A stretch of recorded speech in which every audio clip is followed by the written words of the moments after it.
So I'm at Squirrel Ranch today. I'm planning on brush hogging.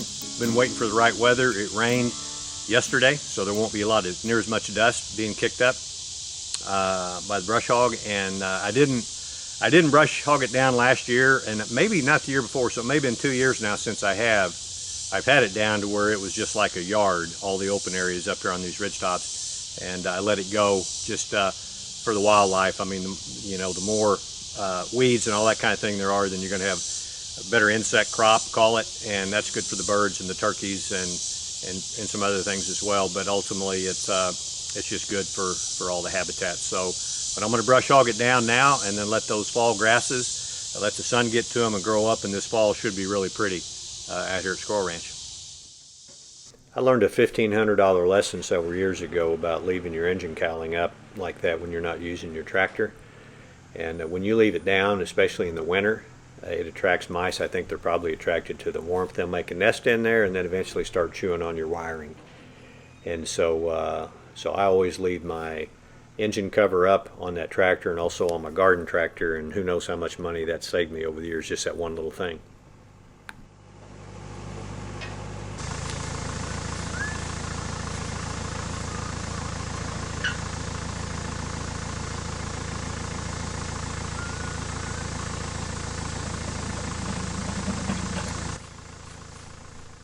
I normally don't like changing out implements on the back of my tractor. I'm always just ready. In this case, I was ready to brush hog, and I knew this was going to take me a little while to take that box blade off and get that brush hog hooked up. And I've never really liked doing this aspect of it, but I decided today I was just going to take my time and not be in a hurry, and I actually ended up enjoying, for the first time ever maybe, changing out these implements.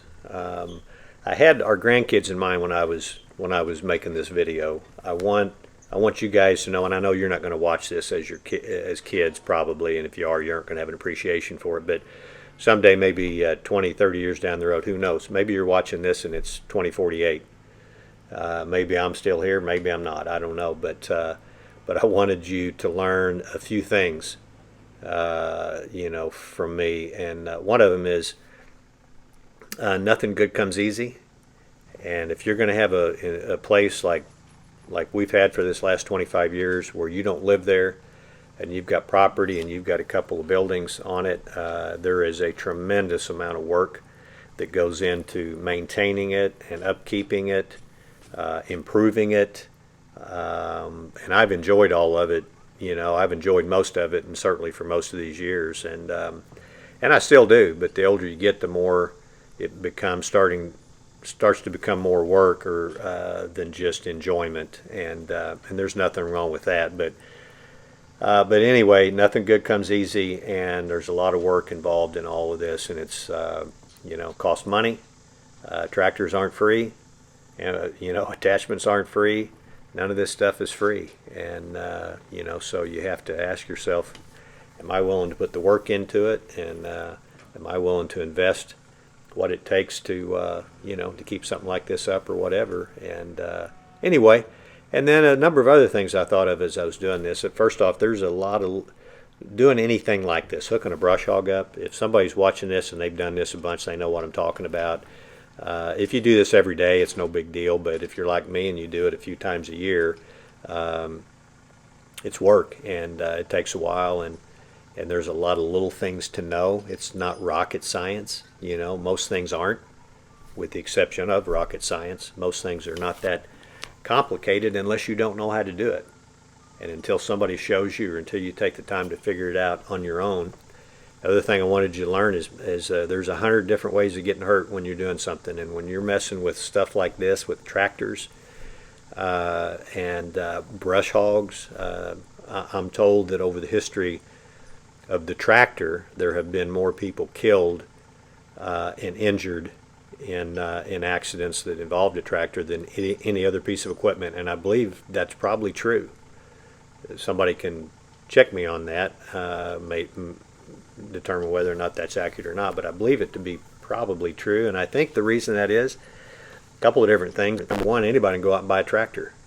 There are no regulations. You don't have to have a license. You can go down to your Tractor Supply place today, not Tractor Supply, But you can go to a place that sells farm implements. You can buy yourself a tractor. You can buy a big old tractor. You can get yourself a 100-horse tractor and get a bunch of attachments and go out and boom, you're in a farming business, baby.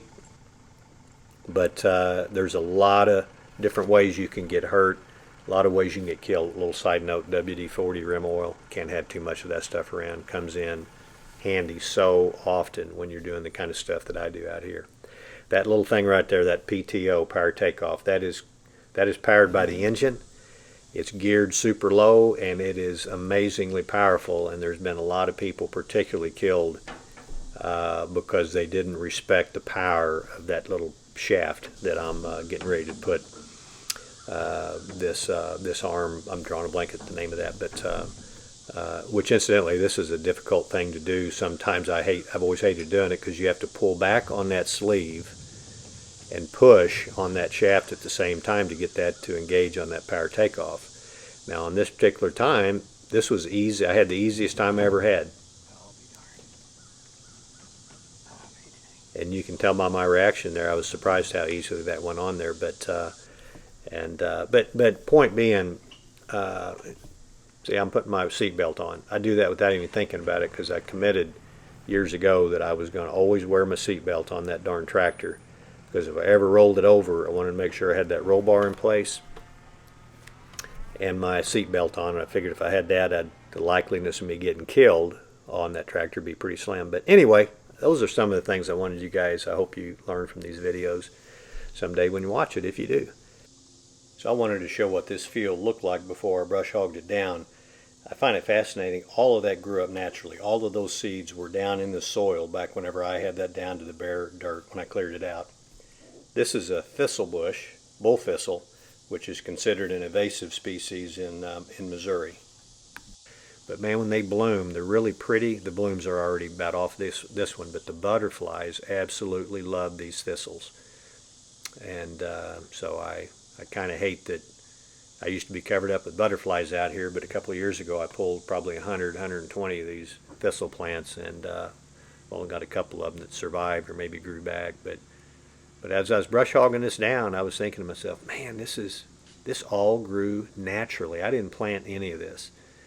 And after I cleared, that used to be just solid woods, and when I dozed all that down with my dozer and cleaned it up, I remember, I've got a picture somewhere, maybe I can come across it, but that was just bare soil out there, that whole area there now that's grown up with those weeds. And so the fact that all grows naturally, all those dozens and dozens of different kinds of plants and weeds and bushes and stuff, that's just amazing. So on one hand, I kind of hate to cut it down, to mow it down, but it'll all grow back up. And so when I get that brush hog down and the sun gets down to the ground there and those grasses, I'm hoping that the green grasses and the clovers that are in there and so forth, that'll grow up, and that ultimately it'll improve the habitat for the deer and the turkeys and all the other critters. I left this in here just to show a little bit behind the scenes for fun. When you make these videos, unless you're just shooting one scene and you're having to move your camera around and so forth, there's a lot of this that goes on behind the scenes there. And if you're doing it by yourself, if you got somebody videoing it for you, then it's not so much. But I'm just doing these by myself. But anyway, so I just kind of left a couple of these scenes in here for fun. We're showing me setting that camera up.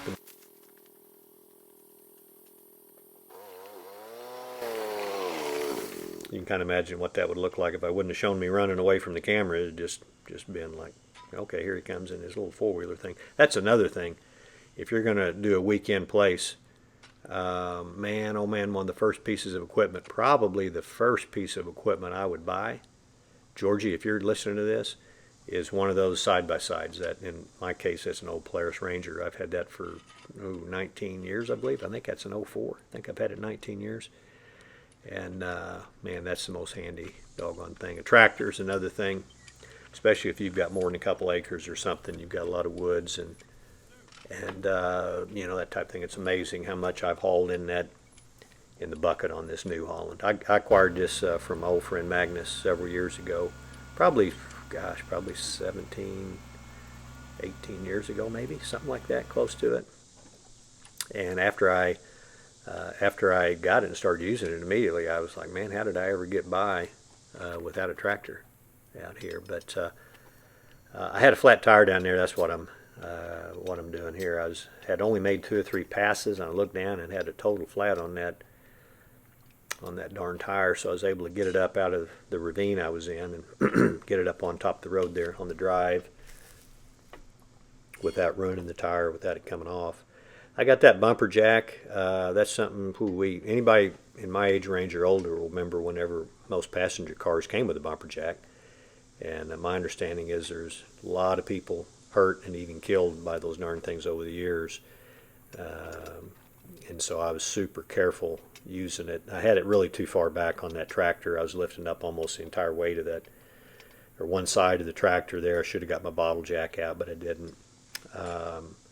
So I put the bucket down, had downward pressure on it, and I had my emergency brake on, out of gear, so it wasn't going to go anywhere. But here's another little thing a lot of people already know the many uses of a ratchet strap, but it's amazing how handy they are. I've got a big assortment. That's another thing. If you've got a weekend place or what have you, I would recommend you invest a little bit of money. Not a lot. They're really not that expensive, but get you an assortment of these ratchet straps, some little ones, medium-sized ones, some big ones, maybe 1 or 2 real big ones. And I think you'll be amazed at how many times you'll be able to use those for various things. And it allows you, when you're just working by yourself too, sometimes to do the work of 2 or 3 people. In this case, some of you watching this probably know this little trick. I learned this several years ago, but and when I did, I was amazed at how often it comes in handy. But no big deal. But it's it helps you seat that tire. What it does, it puts inward pressure around that whole tire. It forces the sidewalls out and the bead on the inside of that tire to seat, to connect with the rim of that wheel. And in many cases, when it otherwise wouldn't have taken the air, wouldn't have held air, it does. And in this case, it worked. I might not have had to have used it, but it looked to me like I wasn't sure I had a good seal there. So I went ahead and took a few minutes to get that set up. And then I brought one of my air compressors out from the barn there, and it was full of air, and I was hoping I'd get that aired up. I was hoping against hope there that it didn't have an actual flat. It had been a while since I'd put air in there, and so I was thinking, well, maybe it just was low on air. And I had my four-wheel drive, had it on four-wheel drive, so I thought maybe I was coming around a corner, and the combination of the pressure against the side of that tire and it turning, maybe that just popped it enough for the air to come out of it. But so anyway, only one way to find out. And when I let off the air, I thought I heard some air coming out of it. I wasn't sure, so I kept pumping some more air in there and hoping that maybe that was my air hose leaking a little bit and not the tire itself.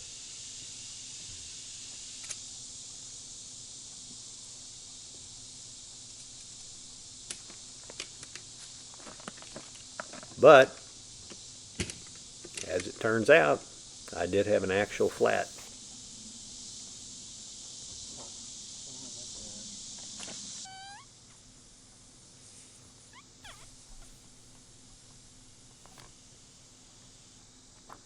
So as is the case with most things, no big deal. Decided just obviously need to take that tire and wheel off of there and get it into town, get it over at Norm's.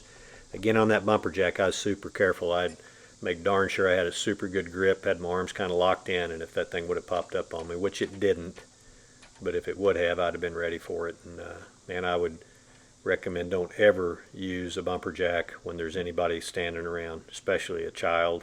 Kids have a way of, they don't understand stuff, so they're gonna maybe run up there on you and you not even know it about the time that thing comes loose, and something you don't even want to think about. I don't want to think about, but can never be too safe when you're working around this kind of stuff.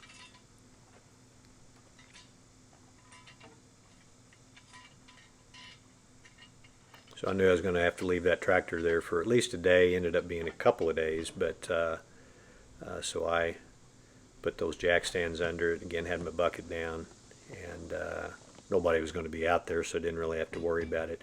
You might notice that brush hog's up in the air. That was a slip on my part. I almost always, whenever I stop and get off the tractor, first thing is I disengage the power takeoff so the blades aren't spinning, but I just didn't realize I had that up in the air. And the reason you always want to have that on the ground is if something happens, your hydraulics fail and that thing drops. If somebody was back there under it, why, it could be a bad deal. So my bad on that one there, but I guess in my defense, I'm the only one out there, and so I knew that wasn't going to be an issue, but just an oversight. Anyway, so I thought, I'm out here, I'm going to do some weed eating around the barn. I like letting those weeds grow up because I think it looks good in between that water drip line coming off the roof and the foundation of the barn there. I just like the looks of that, but I'd noticed recently I'd been getting quite a few insects up there and a couple of frogs and a lizard or two, and that's what happens when you have moist, a moist space up next to a building like that, and weeds growing up. You're going to get insects, and then you're going to get frogs and lizards, and ultimately, these darn things. I thought I saw a tail go around that corner there whenever I was weed eating, and sure enough, doggone pygmy rattler. I've had more encounters with these darn snakes than any other snake by far. Timber rattler probably number 2, copperhead number 3, and unfortunately garter snakes and milk snakes and black snakes come in a distant third combined. But when I come across these venomous snakes when I can, this was a little one. He probably was born this spring. He was maybe, I didn't stretch him out 10 inches, probably 10, 12 inches long at the most.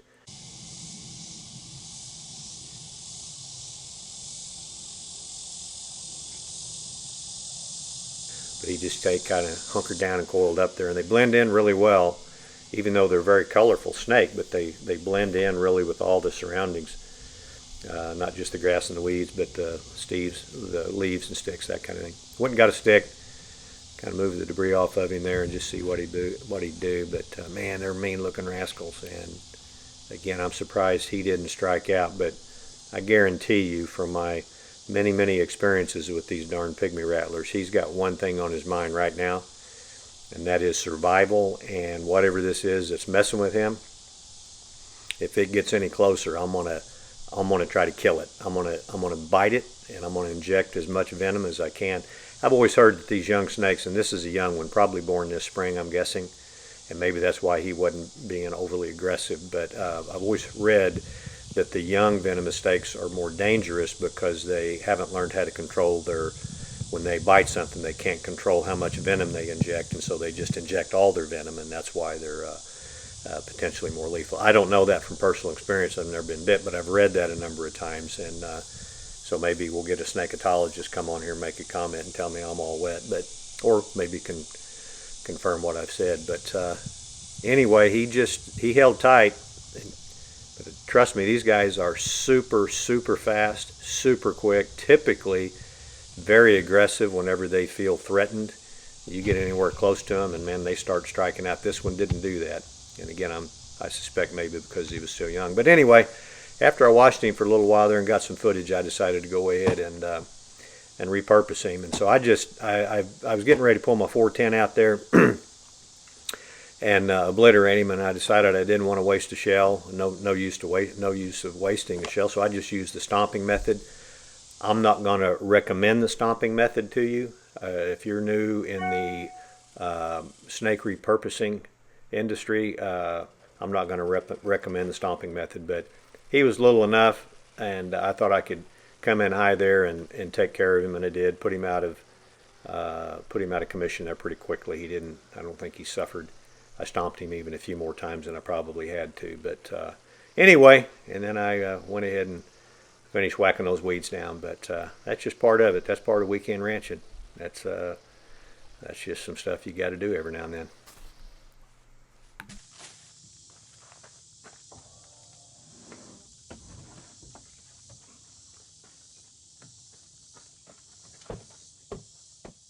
I came back out 2 days later after getting that flat repaired at Norm's, and I videoed this, and I'm showing this because I know most people would probably be bored to death if you came across this by accident and you don't know me from Adam. You'd be thinking, why in the heck's this guy showing himself changing a flat tire? But I'm hoping my grandkids watch these videos down the road sometime. I know they're not going to watch it when they're between 4 and 10 years old, but maybe someday way down the road when they're grown up, who knows, maybe I'm gone and they watch these videos. I hope they learn some things, and I think everybody needs to know how to change a tire especially on a passenger car or a truck. I mean, not everybody needs to know how to change a tractor tire, but it's a very similar process, and it's not complicated, but it's like anything else. If you've never done it and you don't know, well, it might seem complicated then.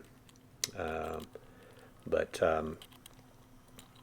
safety is the number one thing, and I'll tell you, that was hard to get that wheel on there. I edited this down, obviously, and it probably took me 5 minutes to get that tractor wheel up on that hub, because it was so darn heavy, and then trying to get it on there and get the holes lined up with the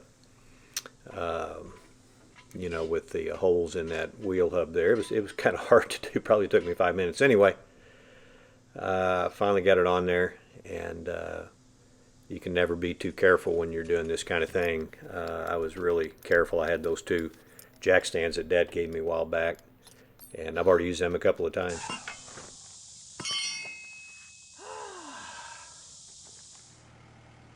Anyway, no big deal, but got it done safely, and delayed my brush hogging a couple of days. I went up to the barn there and had realized it had been quite a while since I had checked the air in those tires, so I aired them up. Sure enough, they needed some air in them, especially that other front tire. And as Jethro Bodine might have said, I commenced to brush hogging again. I spent probably 4 hours or so, roughly, brush hogging that field and down there in that grove of sassafras trees, which really looks nice in the fall when I've got them brush hogged down around them, and those sassafras leaves turn orange and yellow. They're really pretty down there. I like looking at them. But I went back over that field several times to get as much of that knocked down to give the sun an opportunity to get to those grasses. And I know it's going to look really pretty this fall. Hopefully we get a little rain, but between here and there, but I know it'll look pretty, that back field there, as well as down there around the cabin. I've got some work to do on my camera work. I'm jerking that camera around a little bit there, but I'll keep working on that, hopefully get better at it. Well, that's pretty much it. Meet some of the stuff that's out there.